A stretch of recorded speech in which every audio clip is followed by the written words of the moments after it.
9 TV digital news కి స్వాగతం. ముందుగా బులెటిన్ హెడ్లైన్స్. మంగళగిరి నియోజకవర్గంలో శ్రీమతి నారా బ్రాహ్మణి ఎన్నికల ప్రచారం.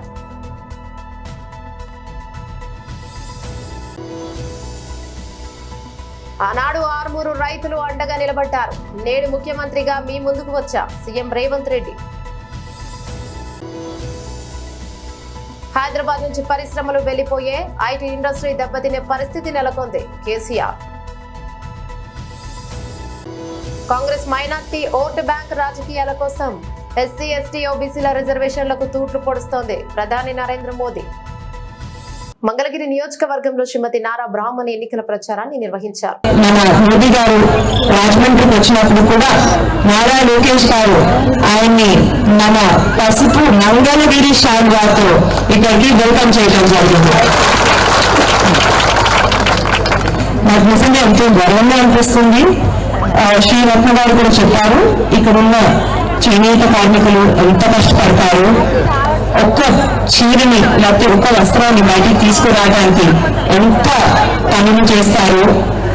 మగ్గంలోనే కాదు, వెనకాల డైయింగ్ కానివ్వండి, లేకపోతే ఈ పత్తి ప్రాసెస్ చేయడం కానివ్వండి, వీటన్నిటిలోకి ఎంతో శ్రమ అవుతుంది. మన చీరలు ఎంతో అందంగా ఉంటాయి. నేను చిన్నప్పుడు అమ్మగారిని మన మంగళగిరి చీరల్ని వేసుకోవడం చూశాను. కానీ మనకు తెలిసిన విషయమే, మన చీరల పాపులారిటీ తగ్గుతూ పోతుంది. గత 5 సంవత్సరాలుగా చూస్తూ ఉంటే మన చేనేత కార్మికులు, స్వర్ణకారులు ఎన్నో కష్టాలు ఉన్నారు, పేదరికంలో ఉన్నారు. నేను ఎన్నో మగ్గాలకు వెళ్ళడం జరిగిందండి. గత కొద్ది నెలలుగా చాలా మంది కార్మికులతో మాట్లాడాను. వాళ్ళు చెప్పింది ఒకటే, మా బాధలు చెప్పుకోవాలన్నా ఎవరు లేరు, స్టేబుల్ గా లీడర్స్, సొంతగా లీడర్స్ ఎవరు లేరు. వస్తారు పోతారు, ఎవరు కొత్త ఆయన వస్తారు, కొత్త ఆవిడ వస్తారు, ఎవరితో చెప్పుకోవాలో అర్థం కావట్లేదు. కానీ ఒక్కటి తప్పకుండా కరెక్ట్, గత 5 సంవత్సరాలుగా నారా లోకేష్ గారు ఎప్పుడూ నాకు అందుబాటులో ఉన్నారు. ఎప్పుడూ నా బాధల గురించి తెలుసుకొని ఎంతో కష్టపడ్డారనేది అది విని నాకు ఎంతో ఆనందంగా అనిపించింది. ఆభరణాన్ని మనం చాలా ఎఫెక్టివ్ గా మార్కెటింగ్ చేసుకోవాలి, కంపెనీస్ తో మన ఒప్పందాలు పెట్టుకోవాలి. అదే కాకుండా మన చేసే ఈ ఐటమ్స్ కి అంతర్జాతీయ స్థాయిలో మన గుర్తుకు తీసుకురావాలన్నది. దీనికి కమిట్మెంట్ ఎంత పెద్దదంటే నాకంతా అర్థమైంది. మేమేదో జిఎస్టీ భారం అనేది చాలా పెద్ద భారం. ఆ జిఎస్టీ భారం అనేది లేకుండేలాగా చేసే కమిట్మెంట్ లోకేష్ గారిది. అది తెలియదు మనకి ఆ భద్రత, సెక్యూరిటీ అనేది ఉండడానికి ఇన్సూరెన్స్ కూడా ఇవ్వడం జరుగుతుంది. అదే కాకుండా ఇంతకు ముందు మన గవర్నమెంట్ లో ఏవైతే పథకాలు ఉండేవో వాటన్నిటినీ మళ్ళీ తిరిగి తీసుకొస్తాము. ఇవన్నీ కాకుండా మన మంగళగిరిని మనం ఒక బోర్డుగా అంటే రోజుల్లో చేసినట్టు ఒక స్వర్ణకారుల హబ్బుగా తీర్చిదిద్దాము. ఇది చేయాలంటే మన ఆధ్వర్యంలో కూడా ఎఫెక్టివ్ మార్కెటింగ్ చేసుకోవాలి. అదే కాకుండా అంతర్జాతీయ స్థాయిలో గుర్తుకు వచ్చేలాగా చూసుకోవాలి. అదే కాకుండా బాధాకరమైన విషయం ఏంటంటే చాలా మంది స్వర్ణకారులు చెప్పారండి నాకు ఒక కొన్ని రోజులుగా వారి మీద ఎన్నో దౌర్జన్యాలు జరుగుతున్నాయి, కొందరు పోలీసులు కూడా ఇది చేస్తున్నారని. ఇవన్నీ ఇంటికి తీసుకొచ్చేటట్లు నారా లోకేష్ గారి భరోసా నేను మీకు ఇస్తున్నాను. మీరు సహకారం లేకపోయినా తన సొంత నిధులతో చాలా కృషి చేసి ఎన్నో ప్రోగ్రామ్స్ చేస్తున్నారు. అది స్త్రీ శక్తి ప్రోగ్రామ్ కానివ్వండి, మనం చాలా మంది ఉన్నారు ఇక్కడ. ఎవరైతే బాధపడారో చెప్పి పైకెత్తండి, చూడండి ఎంతో మంది బాధపడారు స్త్రీ శక్తి ద్వారా. ఆనాడు ఆర్మూరు రైతులు అండగా నిలబడ్డారు. నేడు ముఖ్యమంత్రిగా మీ ముందుకు వచ్చాని సీఎం రేవంత్ రెడ్డి అన్నారు. వాస్తవంగా కాంగ్రెస్ పార్టీ అధ్యక్షుడిగా అవకాశం రావడానికి ఆనాడు ఆర్మూరులో ఈ రైతాంగం చేసిన దీక్ష, ఆనాడు మీరు అండగా నిలబడ్డారు కాబట్టి ఈనాడు పిసిసి అధ్యక్షుడినై రాష్ట్రం నలుమూలలో తిరిగి తండాలలో, గూడాలలో, మారుమూల పల్లెల్లో ప్రతి పేదవాడి తలుపు తట్టి ప్రతి పేదవాడి గుండెకు చేరుకొని ప్రజల్ని సమన్వయం చేసి 4 కోట్ల ప్రజల్ని కాంగ్రెస్ పార్టీ వెంట నడిపించినందుకు ఈనాడు ప్రజలు ఆశీర్వదించి 65 సీట్లు గెలిపించి తెలంగాణ రాష్ట్రానికి ముఖ్యమంత్రిగా చేసి మళ్ళీ ఈరోజు ఆర్మూర్ అంబేద్కర్ చౌరస్తాలో తెలంగాణ రాష్ట్ర ముఖ్యమంత్రిగా మీ ముందల నిలబడి నేను ఈరోజు మాట్లాడుతున్న మిత్రులారా, ఈరోజు నేను ఈ స్థాయికి చేరడానికి ఆనాడు ఆర్మూరు రైతాంగం అండగా నిలబడడమే ఈరోజు ఎంతో ఉపయోగపడ్డది అని చెప్పి నేను మీ ముందు చెప్పదలుచుకున్నా. కరెంటు కోతల వల్ల హైదరాబాద్ నగరంలో పరిశ్రమలు వెళ్లిపోయే పరిస్థితి, ఐటీ ఇండస్ట్రీ దెబ్బతిన పరిస్థితి నెలకొందని బీఆర్ఎస్ అధినేత కేసీఆర్ అన్నారు. కేసీఆర్ బస్సు యాత్ర బుధవారం మెదక్ పార్లమెంటు పరిధిలోని నర్సాపూర్ చేరుకుంది. ఇక ఆ సందర్భంగా ఆయన మాట్లాడుతూ కాంగ్రెస్ అధికారంలోకి వచ్చిన 5 నెలల్లో రాష్ట్రం ఆగమైందన్నారు. కాంగ్రెస్ పార్టీ అందరినీ వంచిందన్నారు. 6 గ్యారెంటీలు 420 హామీలు ఇచ్చిన కాంగ్రెస్ కేవలం ఉచిత బస్సు పథకం మాత్రమే నెరవేర్చిందన్నారు. రైతు బంధు అందరికీ పడలేదన్నారు. 2 లక్షల రుణమాఫీ జరగలేదు అన్నారు. వరికి బోనస్ బోగస్ అయ్యిందని విమర్శించారు. ఇక కరెంటు కోతల వల్ల హైదరాబాద్ నగరంలో పరిశ్రమలు కూడా వెళ్లిపోయే పరిస్థితి, ఐటీ ఇండస్ట్రీ దెబ్బతినే పరిస్థితి నెలకొందన్నారు. నర్సాపూర్ ప్రాంతానికి మంచినీళ్లు రావాలని కోమటిబండ నుంచి ప్రత్యేక లైన్ వేయించానన్నారు. కాళేశ్వరం ప్రాజెక్టు నుంచి నర్సాపూర్ లింక్ అయి 150,000 ఎకరాలకు నీరు రావాలని, శంకరంపేట వద్ద కాల్వలు కూడా తవ్వుతున్నారని తెలిపారు. మల్లన్న సాగర్ నుంచి నీళ్లు రావడం ప్రారంభమైతే నర్సాపూర్ బంగారు తునక అవుతుందన్నారు. గోవర్ధన్ గారు, ఎల్లారెడ్డి మాజీ శాసనసభ్యులు సురేందర్ గారు,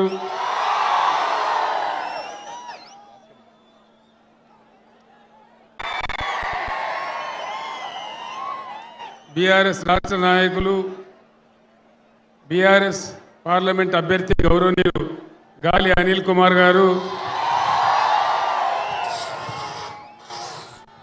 ఎండ ఎక్కువగా ఉన్న తరలి వచ్చిన మీ అందరికీ ధన్యవాదాలు. కామారెడ్డి, మీ అందరికీ నేను ఒక మాట చెప్పదలుచుకున్నా. మన కామారెడ్డి జిల్లా ఉండన్నా పోవన్నా? ఉండన్నా? మరి చేస్తా అంటున్నాడు. మీ ఇష్టం, కాపాడుకుంటారా పొడగొట్టుకుంటారా మీ ఇష్టం. కాపాడతారా? కామారెడ్డి జిల్లా ఉండానంటే ఖచ్చితంగా ఈ ఎలక్షన్లలో గాలి అనిల్ కుమార్ గెలవాలి. వీలైతేనే కొట్లాడతారు మన భవిష్యత్తు కోసం. ఏ బాబు అది బంద్ చేయవా?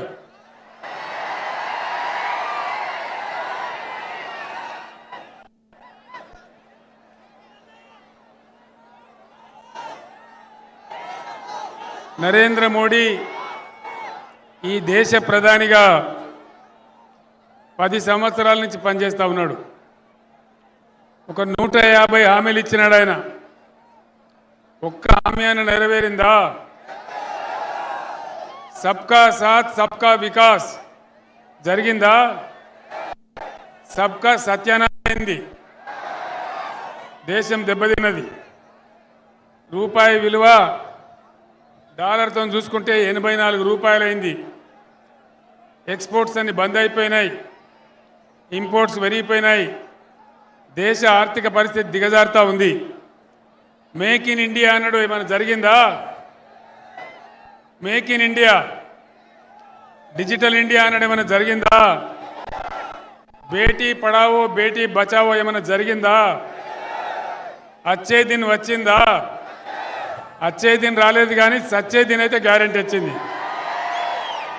అదేవిధంగా జన్ ధన్ యోజన ఎవరికన్నా ప్రయోజనం జరిగిందా? మీ దగ్గర కామారెడ్డి వాళ్ళకు ఇక్కడ బీజేపీ ఎమ్మెల్యే గెలిపించారని అందరికీ భారతదేశం అంతా 15 లక్షలు ఇస్తే మీకు మోదీ 30 లక్షలు వచ్చినాయట. వచ్చినాయా? వచ్చినాయట కదా నా కామారెడ్డి వాళ్ళకు. రాలేదా? 15 లక్షలు రాలే, 30 లక్షలు రాలే, ఎవరికి రాలే. కామారెడ్డిలకు 30 వచ్చినాయట కదా, మొత్తమే రాలేదా? ఏవలకేం జరగలే. రైతుల ఆదాయం రెట్టింపు చేస్తానన్నాడు మోడీ, జరిగిందా? ఇట్లా ఇష్టం వచ్చినట్టుగా ఆయన నోటికి వచ్చినట్టు 150 రాలేదా? 15 లక్షలు రాలే, 30 లక్షలు రాలే, ఇవ్వలకు రాలే. కామారెడ్డిలకు 30 వచ్చినాయట కదా, మొత్తమే రాలేదా? ఏవలకేం జరగలే. రైతుల ఆదాయం రెట్టింపు చేస్తానడు మోడీ, జరిగిందా? ఇట్లా ఇష్టం వచ్చినట్టుగా ఆయన నోటికి వచ్చినట్టు మత ప్రాతిపదికన రిజర్వేషన్లు ఉండవని డాక్టర్ బిఆర్ అంబేద్కర్ స్పష్టం చేశారు. ఆయన రాజ్యాంగానికి విరుద్ధంగా కాంగ్రెస్ పార్టీ మైనార్టీకి ఓటు బ్యాంకు రాజకీయాల కోసం ఎస్సీ ఎస్టీ ఓబీసీల రిజర్వేషన్లకు తూట్లు పొడుస్తోందన్నారు. समाज को चुकानी पड़ी। अब कांग्रेस फिर एक बार इस समाज के खिलाफ षड्यंत्र कर। बाबा साहब आम्बेडकर ने आरक्षण दिया, आरक्षण का अधिकार दिया, संविधान के तहत दिया। हमारा संविधान भी रिलीजन के आधार पर, संप्रदाय के आधार पर रिजर्वेशन के खिलाफ है। बाबा साहब आम्बेडकर भी संप्रदाय के आधार पर रिजर्वेशन के खिलाफ रहे हैं, लेकिन कांग्रेस आपका रिजर्वेशन छीनकर, आप में डाका डालकर, आप में से लूट चलाकर, आपको बाबा साहब आम्बेडकर ने जो रिजर्वेशन दिया है वो छीनकर अपने वोट बैंक को देना चाहती है। कल ही इंडी एयरलाइंस के एक बड़े चेहरे ने खुलेआम कहा है कि मुसलमानों को रिजर्वेशन देना चाहिए, और वो कहते हैं सिर्फ देना चाहिए था नहीं, पूरा का पूरा देना चाहिए। यानी एससी, एसटी, बीसी समाज को आज जितना रिजर्वेशन मिल रहा है ये छीन करके, पूरी तरह छीन करके मुस्लिमों को देना चाहते हैं। इसलिए ये लोग मादिगा समाज को भी उनका हक दिए जाने के खिलाफ। దేశంలో అతిపెద్ద అవినీతి పార్టీ బీజేపీ అని ప్రధాని పదవికి మోదీ విలువ లేకుండా చేశారన్న మంత్రి బొత్స సత్యనారాయణపై బీజేపీ ఏపీ అధ్యక్షురాలు పురంధేశ్వరి మండిపడ్డారు. మోదీని విమర్శించే అర్హత బొత్సకు లేదని ఆమె అన్నారు. బొత్స వ్యాఖ్యలను తాను ఖండిస్తున్నానని చెప్పారు. పచ్చకామెర్ల వారికి లోకమంతా పచ్చగానే కనిపిస్తోందన్నారు. అవినీతి పరులకు లోకమంతా అవినీతిమయంగానే కనిపిస్తోందని, మీరు చేసిన ఫోక్స్ వ్యాగన్ స్కామ్ ను ప్రజలు ఇంకా మర్చిపోలేదని చెప్పారు. విశాఖకు కేంద్ర ప్రభుత్వం రైల్వే జోన్ ఇస్తే రాష్ట్ర ప్రభుత్వం అది పుచ్చుకోలేకపోయిందని విమర్శించారు. పసలేని ఆరోపణలు చేయొద్దని బొత్సకు హితవు పలికారు. అంతకు ముందు బొత్స మాట్లాడుతూ తోడు దొంగలిచ్చిన స్క్రిప్ట్ ను మోదీ చదివారని విమర్శించారు. నిజాలు పరిశీలించకుండా ఏ స్క్రిప్ట్ ఇస్తే దాన్ని చదివేయడమేనా అని ప్రశ్నించారు. రాష్ట్ర ప్రజల అవసరాలు విశాఖ స్టీల్ ప్లాంట్ గురించి మోదీ ఎందుకు మాట్లాడలేదన్నారు. పోలవరంను చంద్రబాబు ఏటీఎంలా మార్చుకున్నారని గతంలో మోదీ అనలేదా అని ప్రశ్నించారు. ఇంతగా దిగజారిపోయి మాట్లాడే ప్రధానిని తానెప్పుడూ చూడలేదని అన్నారు. ప్రధాని మాట్లాడే మాటకు ఒక పవిత్రత ఉండాలని చెప్పారు. ఇటీవల కురిసిన వర్షాలతో తెలంగాణ వాతావరణం చల్లబడింది. 5 రోజుల పాటు తెలంగాణలో వర్షాలు కురుస్తాయని హైదరాబాద్ వాతావరణ శాఖ తెలిపింది. తమిళనాడు, తూర్పు విదర్భ, మహారాష్ట్రలో ఏర్పడిన అల్పపీడనం కారణంగా తెలంగాణ, ఏపీలోని రాయలసీమలో కొన్ని ప్రాంతాల్లో వర్షాలు కురుస్తాయని చెప్పింది. ఇక ఈ నేపథ్యంలో 5 రోజుల పాటు వాతావరణం చల్లగుంటుందని తెలిపింది. తెలంగాణలో రానున్న 24 గంటల్లో గరిష్ట ఉష్ణోగ్రత 37 డిగ్రీల వరకు, ఇక కనిష్ట ఉష్ణోగ్రత 24 డిగ్రీల వరకు నమోదయ్యే అవకాశం ఉందని వాతావరణ శాఖ వెల్లడించింది. రంగారెడ్డి, ములుగు, పెద్దపల్లి, భూపాలపల్లి జిల్లాలో గంటకు 40 నుంచి 50 కిలోమీటర్ల వేగంతో ఈదురుగాలులతో కూడిన వర్షం కురుస్తుందని తెలిపింది. పలు చోట్ల వడగళ్ల వాన కురిసే అవకాశం కూడా ఉందని హెచ్చరించింది. ఎన్నికలు జరగనున్న మే 13వ తేదీన కూడా తెలంగాణ, ఏపీలో వర్షం కురిసే అవకాశం ఉందని తెలిపింది. ఇక తెలంగాణలోని పలు జిల్లాల్లో నిన్న అక్కడక్కడ వర్షం కురిసింది. వర్షం కారణంగా పలు మార్కెట్ యార్డులలో వేసిన పంటలు తడిసిపోయాయి. నారాయణఖేడ్ నియోజకవర్గం రాజంపేట మండలం రాయలమడుగు గ్రామంలో నేడు బీజేపీ ప్రచారంలో భాగంగా central film board of member Mahender గారు, అలాగే OBC Morcha assembly convener Ramakrishna, social media convener Sharanamappa మరియు మన్నూరు మండలం ఇన్ఛార్జ్ పాండురంగారెడ్డి, అలాగే రేలమడుగు బూత్ అధ్యక్షులు అంజిరెడ్డి, అలాగే జేజేపీ కార్యకర్తలు అందరూ పాల్గొని ప్రతి ఒక్కరికి బీజేపీని గెలిపించి మోడీని ప్రధాని చేయవలసిందిగా కోరారు. నిజాంపేట్ మండలంలోని రేలమడుగు గ్రామంలో భారతీయ జనతా పార్టీ అభ్యర్థి శ్రీ బివి పాటిల్ గారిని అఖండ మెజార్టీతో గెలిపించాలని చెప్పేసి ఈ యొక్క రేలమడుగు గ్రామంలో ఉపాధి కూలీలుగా పనిచేస్తున్నటువంటి వందలాది మంది కూలీలుగా పనిచేస్తున్నటువంటి వారి దగ్గరికి వెళ్ళడం జరిగింది. వారితో మమేకంగా మాట్లాడుతుంటే ఒక బంధువుగా, వాళ్ళ కుటుంబ సభ్యుల్లాగా మమ్మల్ని ఆహ్వానించి, మేమీసారి మోడీ గారికి ఖచ్చితంగా ఓటేసి బ్రహ్మాండమైన మెజార్టీ ఇస్తున్నాం మా గ్రామం ఉందని చెప్పడం వాళ్ళొకటి. మాకు ఫ్రీగా 6 సంవత్సరాల నుంచి రూపాయి ఖర్చు లేకుండా మా గరీబులకు భోజనం పెడుతున్నటువంటి దేశ ప్రధాని మోడీ గారు, అలాగే దేశం కోసం ధర్మం కోసం దేశాన్ని ఒక ఆదర్శ దేశంగా తీర్చేటువంటి మోడీ గారిని ఓటేయాలని చెప్పేసి ఒకటి. ఏదైతే ఒక ఆరాధ్య దైవంగా హిందువులకు భావించే దైవమూర్తి శ్రీరామచంద్ర ప్రభు మందిరం, రామ మందిరం నిర్మించినందుకు, అలాగా వాళ్ళు చెప్తున్నారు అసలు ఏం జరుగుతుంది, అసలు మేము నోరు తెరుస్తున్నాం. ఆ ఉపాధి కూలీలు ఇంత అవగాహన ఉన్నదంటే వాస్తవానికి మంచి అవగాహనతో ఉన్నారు. దేశంలో ఖచ్చితంగా మోడీ గారు వస్తేనే ఖచ్చితంగా దేశం అభివృద్ధి చెందుతుంది, ప్రపంచ స్థాయి కిరీటాలకు ఎదుగుతుందంటే మోడీ గారు చేసినటువంటి కృషి వల్ల అని అడుగుతుంది. ఇప్పుడు చూస్తున్న కాంగ్రెస్ పార్టీ రామ మందిరము మోడీ గారు కష్టపడి రామ మందిరం నిర్మిస్తే 25 మంది ప్రముఖ న్యాయవాదులను పెట్టి మందిరాన్ని ఆపాలని చూసారు. అంబేద్కర్ గారిని ఎంపీగా నిలబెట్టి ఓడగొట్టాలని చూసి ఓడగొట్టారు. అతను దేశంలో కాంగ్రెస్ పార్టీ అంతరించిపోయింది. రాష్ట్రంలో మొన్న జూట మాట్లాడుకుంటూ ఈ యొక్క ఓటుకు నోటు దొంగ ముఖ్యమంత్రి కావడం మన దురదృష్టం. ప్రజలను మబ్బుతో పట్టించి 6 గ్యారంటీలు అని చెప్పేసి 6 సూత్రాలు అని చెప్పేసి ప్రజలతో ఒట్టిగా జూట మాటలతో గెలిచి ఈరోజు ఆ 6 పథకాలు అమలు చేయకుండా ప్రజలను మోసం చేస్తూ ఈ యొక్క ఏదైతే రైతులకు రుణమాఫీ అని చెప్పేసి డిసెంబర్ 9 తారీఖు నాడు తీసుకెళ్ళండి బ్యాంకులకు వెళ్ళి 2 లక్షల రూపాయలు ఇస్తామని చెప్పేసి వాగ్దానం చేసి రైతులతో నోటు ఇప్పించుకొని నిండా ముంచినటువంటి ముఖ్యమంత్రి ఈరోజు ఏ ముఖం పెట్టుకొని ఈరోజు కాంగ్రెస్ పార్టీ కోటేయమడుగుతున్నావు చెప్పండి. రేవంత్ రెడ్డి గారు ఏ ముఖం పెట్టుకొని ఒక జూట మాట మాట్లాడినావు, నువ్వు ఇప్పించుకున్నప్పుడు మళ్ళీ ప్రజలంతా పిచ్చోళ్ళు గారు. ఇప్పుడు ప్రజలు ఒకటే సిద్ధాంతం పెట్టుకున్నారు, ఏ పార్టీ ఉన్నా ఖచ్చితంగా భారతీయ జనతా పార్టీ కమలం పువ్వు గుర్తు కోటేసి అక్కడ మోడీ గారిని, ఇక్కడ బీవీ పాటిల్ గారిని అక్కడ మెజార్టీతోని గెలిపిస్తారని చెప్పేసి ప్రజలు ఫుల్ విశ్వాసంతో ఉన్నారు. కాబట్టి ఖచ్చితంగా ఇక్కడ ఒక 3 లక్షల పైన చిలుకు మెజార్టీతోని బీవీ పాటిల్ గెలుస్తారని చెప్పి సర్వేలు తెలుస్తున్నాయి. కాబట్టి ఇంకా మెజార్టీ పెంచడానికి మేము ప్రయత్నిస్తున్నాం. ఈ యొక్క కళ నెరవేరుస్తున్నందుకు ప్రతి గ్రామ భక్తులకు, ప్రజలకు అందరికీ పేరు పేరు ధన్యవాదాలు చేస్తూ జై శ్రీరామ్. జై బోలో భారత్ మాతా కీ జై. జై శ్రీరామ్. జై శ్రీరామ్. కేంద్రంలో నరేంద్ర మోడీ పాలనను గద్దెదించాలంటే ప్రజలంతా కాంగ్రెస్ పార్టీ చేయి గుర్తుకు ఓటు వేయాలని చామల కిరణ్ కుమార్ రెడ్డి అత్యధిక మెజార్టీ ఇచ్చి గెలిపించాలని ప్రభుత్వ విప్ ఆలేరు ఎమ్మెల్యే శ్రీ బీర్ల ఐలయ్య కోరారు. యాదాద్రి భువనగిరి జిల్లా ఆలేరు నియోజకవర్గంలోని బొమ్మల రామారం మండలం, తురకపల్లి రాజాపేట మండలాల్లోని బూత్ స్థాయి ముఖ్య నాయకుల సమావేశాన్ని నిర్వహించారు. ఈ సమావేశానికి ప్రభుత్వ విప్ ఆలేరు ఎమ్మెల్యే శ్రీ బీర్ల ఐలయ్య ముఖ్య అతిథిగా హాజరయ్యారు. కార్యక్రమంలో తురకపల్లి మండలం, రాజాపేట మండలాల నుండి పెద్ద ఎత్తున కాంగ్రెస్ పార్టీలోకి చేరారు. ఈ సందర్భంగా బీర్ల ఐలయ్య వారికి పార్టీ కండువా కప్పి పార్టీలోకి ఆహ్వానించారు. తుర్కపల్లి మండలంలోని కొండాపూర్ తాజా మాజీ సర్పంచ్ మల్లేష్, వీరారెడ్డిపల్లి తాజా మాజీ ఉప sarpanch Gopi Manohar Reddy, Bommala Ramaram single window vice chairman Enugu Kondala Reddy, Pallepadu గ్రామానికి చెందిన పతపూర్ రెడ్డి, మహేందర్ మరియు సంపత్, తిరుమలేష్, శ్రీరాములు, ఉషన్ తదితరులు కాంగ్రెస్ పార్టీలోకి చేరారు. ప్రభుత్వం కూడా పెద్దలు గౌరవ ముఖ్యమంత్రి రేవంత్ రెడ్డి గారు, జిల్లా మంత్రి కోమటిరెడ్డి వెంకరెడ్డి గారు, మన పెద్దలు రాజగోపాల్ రెడ్డి గారు అందరి ఆశీస్సులతో ఈ ప్రాంతం గత 10 సంవత్సరాలుగా వెనుకబడ్డది.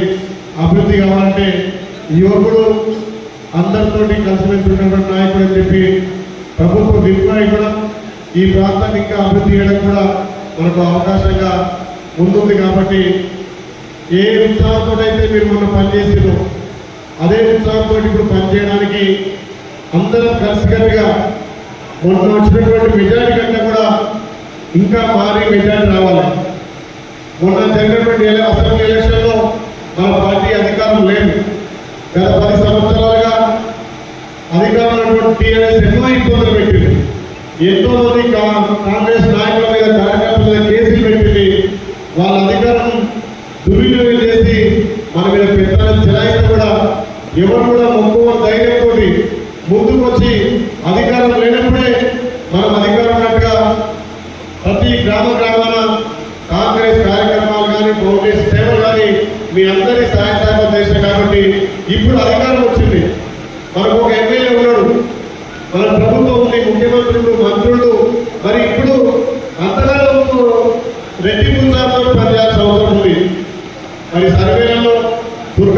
చెరుకబడదని దుర్గపేట ఉత్సాహంగా పనిచేస్తారని చెప్పి చెప్తుంది. కాబట్టి దాన్ని మనం పరిగణలోకి తీసుకోవాల్సిన అవసరం లేదు. అసెంబ్లీ ఎలక్షన్లకు పార్లమెంట్ ఎలక్షన్లకు కొంచెం వ్యత్యాసం ఉంటుంది. స్థానికంగా సర్పంచ్ ఎలక్షన్లు ఎంపీటీసీలు ఎన్నుంటాయో దానికంటే విరుద్ధంగా మనం ఎమ్మెల్యే ఎలక్షన్ చేసినాం. ఎందుకు చేసినామంటే కసితోటి ఆ ప్రభుత్వం అంత అడగదొక్కింది కాబట్టి ఆ గడిల బద్దలు పడుతుంది కాబట్టి అది ఒక ఉత్సాహం రెట్టింపుతో చేసినాం. మరి దానికి దీనికి బేరీ వేసుకుంటే కాదు, కానీ దానికంటే ఎక్కువ మెజారిటీ రావాల్సిన అవసరం ఉంది. ఎందుకు చెప్పారంటే గతంలో ఏం లేనప్పుడే మనం భారీ మెజార్టీలో గెలవగలిగాం. మరి ఇప్పుడు మన ప్రభుత్వం వచ్చింది, మనకు ఒక ఎమ్మెల్యే ఉన్నాడు, ప్రభుత్వం అండ ఉన్నది, సంక్షేమ పథకాలు ముందుకు తీసుకుపోతున్నాం. తల్లి సోమన్యం ఇచ్చినటువంటి అభయస్థం 6 గ్యారెంటీలు ఇప్పటికే 5 ఇంప్లిమెంట్ చేసినాం. రైతులకు రైతు బంధు ఇస్తున్నాం. రేపు మన గౌరవ ముఖ్యమంత్రి ఆగస్టు 15 తారీఖున రైతు రానున్న సార్వత్రిక ఎన్నికల ప్రచారంలో భాగంగా ఈరోజు చిట్వేల్ మండలం మార్గోపల్లిలో ఇంటింటి ప్రచారాన్ని వైఎస్ఆర్ కాంగ్రెస్ పార్టీ నాయకులు, కార్యకర్తలు, ప్రజలు మళ్లీ జగన్మోహన్ రెడ్డి అభివృద్ధి మార్గంలో నడిపించిన ఏకైక వ్యక్తి అని, మళ్లీ సీఎంగా కొనసాగించేందుకు ప్రజలు సిద్ధంగా ఉన్నారని మార్గోపల్లి సర్పంచ్ ఆనాల సుబ్రహ్మణ్యం రెడ్డి వారి ఆధ్వర్యంలో దాదాపు 400 మంది కార్యకర్తలు, వైఎస్ఆర్సీపీ సీనియర్ నాయకులు ఇంటింట ప్రచారంలో పాల్గొన్న ప్రభుత్వ విప్ శాసనసభ్యులు కోరుముట్ల శ్రీనివాసులు, పాటూరు శ్రీనివాసులు రెడ్డి, ఎల్వి మోహన్ రెడ్డి, చెవుల శ్రీనివాసులు రెడ్డి, అనాల పెంచల్ రెడ్డి, చిట్వేల్ ఉప సర్పంచ్ ఉమామహేశ్వర్ రెడ్డి, జిల్లా వ్యవసాయ సలహా మండలి chairman Sukumar Reddy, Mallisetti Venkataramana, Galla Sivareddy, Kuwait NRI, YSR party సలహాదారుడు నాగిరెడ్డి, చంద్రశేఖర్ రెడ్డి, చిట్వేల్ ఎంపీపీ టంగుటూరి చంద్ర, బసిరెడ్డి, రమణారెడ్డి, మాజీ సర్పంచ్ లక్ష్మీకర, మన్నూరు చంద్రశేఖర్ రెడ్డి, లింగం లక్ష్మీకర, సర్పంచ్ బాలు, రాజ్కుంట చిన్న, మన్నూరు చంద్రమోహన్ రెడ్డి మరియు పొట్టి చిన్న వెంకట సుబ్బయ్య, పొట్టి లక్ష్మయ్య, నాగిరెడ్డి, కృష్ణారెడ్డి, మన్నూరు మనోహర్ రెడ్డి, మన్నూరు శ్రీనివాసులు రెడ్డి తదితరులు ఈ కార్యక్రమంలో పాల్గొని మళ్లీ జగనన్నను సీఎంగా చేసుకోవాలని ప్రజలు సంసిద్ధంగా ఉన్నారని తెలిపారు.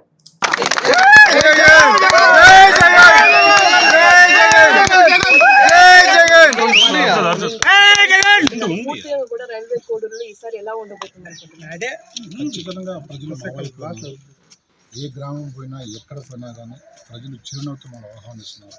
నేను ఇందాక చెప్పాను, జగన్మోహన్ రెడ్డి గారి యొక్క సంక్షేమ పాలన, జనరంజక పాలన ప్రజలు చాలా చాలా ఆస్వాదిస్తున్నారు.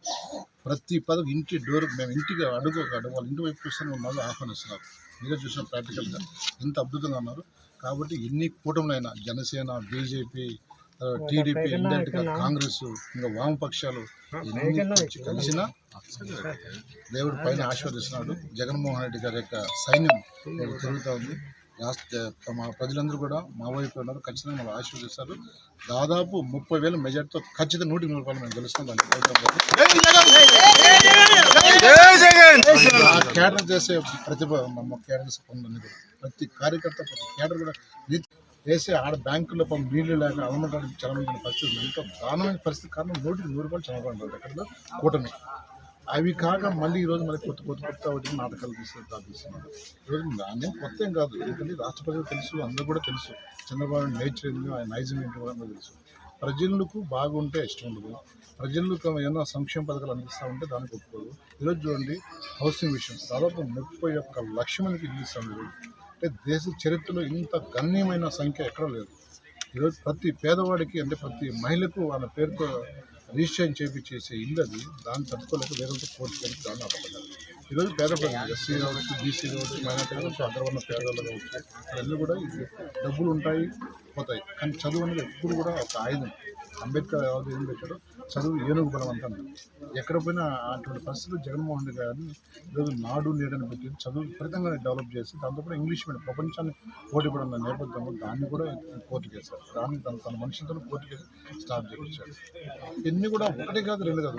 నాడు నేడు అనేది ఈరోజు స్కూల్ గ్రూప్లో, హాస్పిటల్స్, ఇవన్నీ కూడా ఏదంటే ఏమైనా ఒక నాయకుని మంచి ప్రతి చేయాలంటే వైద్యము, విద్య వైద్యం, ఆ 2 కామన్గా చేసుకుంటే ఏ రాష్ట్రమైనా, ఏ దేశమైనా సక్సెస్ఫుల్ ఉంటుంది. సో ఈరోజు మనం సక్సెస్ఫుల్ పెడుతున్నాం ఆంధ్రప్రదేశ్.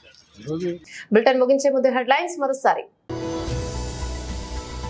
మంగళగిరి నియోజకవర్గంలో శ్రీమతి నారా బ్రాహ్మణి ఎన్నికల ప్రచారం.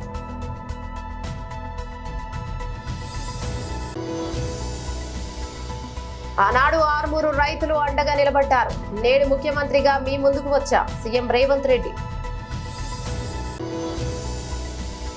హైదరాబాద్ నుంచి పరిశ్రమలు వెళ్లిపోయే ఐటీ ఇండస్ట్రీ దెబ్బతినే పరిస్థితి నెలకొంది KCR. Congress minority vote bank రాజకీయాల కోసం ఎస్సీ ఎస్టీ ఓబీసీల రిజర్వేషన్లకు తూట్లు పొడుస్తోంది ప్రధాని నరేంద్ర మోదీ. ఇవి బులెటిన్ డీటెయిల్స్. మరో బులెటిన్ లో మళ్ళీ కలుసుకుందాం. అంతవరకు సెలవు. నమస్తే.